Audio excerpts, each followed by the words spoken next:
Disa perimet që mund t'i konsumojnë qentë janë për shembull karrota, e cila është e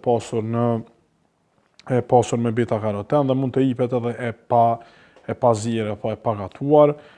Janë patatet e ëmbla, të cilat normalisht nuk duhet të kenë kurfar lloj shtojse në to, për shembull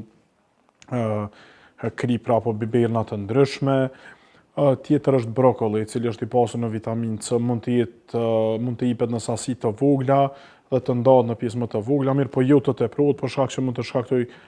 gazra apo fryre tek qeni. Pastaj kemi edhe trangujt, të cilët janë jashtëzakonisht të pasur, janë shumë të sigurt të jipen tek qent, janë antioksidant shumë të mirë dhe mund të jipen edhe në formë të shpërblimit. Pastaj kemi të bëjmë edhe me spanaq, ku spanaqi është i preferueshëm, i rekomandueshëm të jipet, mund të jipet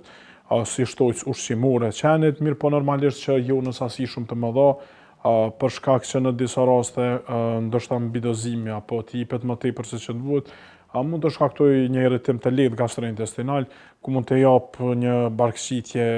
e cila normalisht do ta shqetësonte pa nevojë pronarin, pra të gjitha këto mund të jipen në sasi të moderuar dhe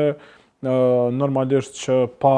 asnjë lloj melmese, pa shtojca siç është krypa, biberi e kështu me radhë.